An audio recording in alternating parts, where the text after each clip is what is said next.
What's up guys, and welcome to another episode of El Jardín Perdido. Today, let's talk about how long it takes to go from seed to fruit.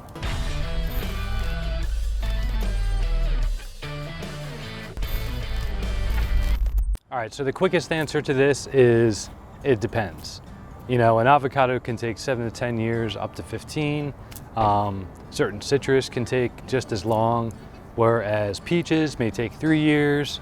But I do want to show you around a little bit with things that I've intentionally planted from seed and things that have even opportunistically come up without me even knowing about it. I have a pomegranate behind me that is in fruit right now, not quite ripe. Maybe I can do a video about that, but I didn't even notice it planted itself until last year. So yeah, let's take a look around. So behind me, I have a loquat. You can see it's in full bloom, lots of fruit ready to set on there. And this one's a little iffy because loquats can take typically only 2 to 3 years. But this particular one I planted with my daughter, I'm gonna say 3 or 4 years ago, but it's been in my greenhouse. I kind of forgot about it. I had some loquats, so I didn't really, you know, it was more of a commodity. But then I wanted some privacy here. I have mulberries, I have moringa on the privacy line, but they go dormant in the winter. So these are evergreen, and so that'll be nice to kind of keep some privacy in the yard. But yeah, I think I had it in the greenhouse kind of neglected for 2 or 3 years, but I put this in last year and it just skyrocketed. I mean, I probably put it in about that big.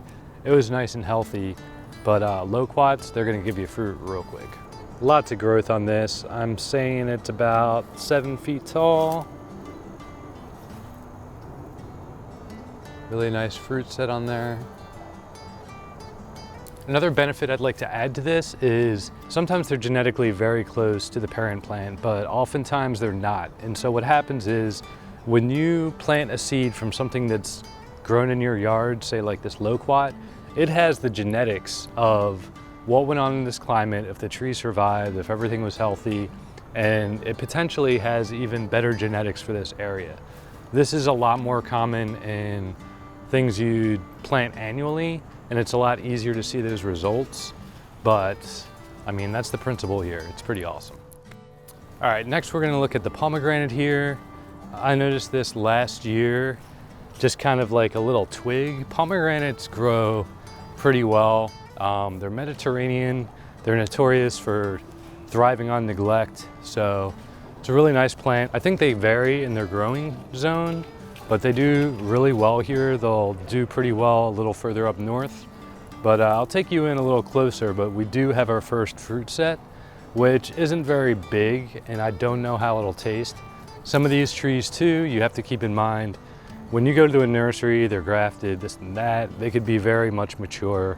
And say like an apple or something of that nature, right away from seed, it may not taste great the first season or two, but you will get a better idea of how it'll taste when it's at full maturity. So no promises on this. I'll probably do a video and we can see how this tastes. So one of the last examples I wanted to show you guys were papaya.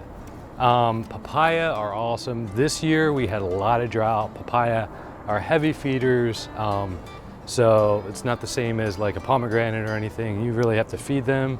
They need to get adequate water, and we've had drought. Soil was horrible because of it most of the year. We're good now, but usually I've had these produce in a year, year and a half, especially if we have a mild winter, they make it through the frost. In the past, what I've found in my yard is if I have a lot going, if I have a lot of fruit going, if some of them succumb to insect damage or maybe get bitten by the frost, you know, they'll rot and they'll self-seed. So what you see behind me is all self-seeded or come back from the ground after self-seeding. I've had my papaya wiped out a few times, but I haven't really planted after that. So around my yard, I do have some opportune papaya coming up. I'll show you real quick.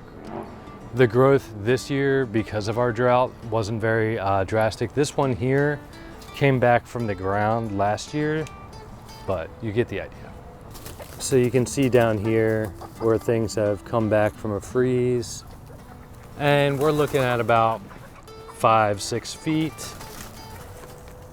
Sadly right now, this is the only papaya. We'll see if we can get it ripened before the frost. But I do have some other papaya.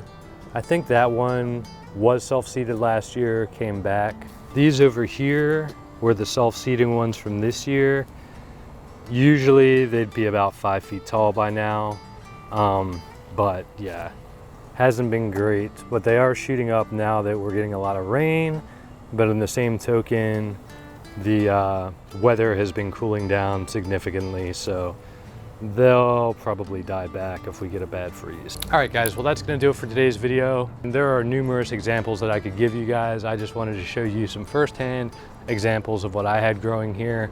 I've got so much going on that there's probably a few that I'm forgetting about too, but these are some of the easiest, most prevalent in my case scenario in Zone 9A in Houston, Texas. If you found this video useful or helpful, consider sharing or subscribing. It really helps the algorithm. All right guys, well that's gonna do it for today's video. As always, thanks for tuning in. Until next time.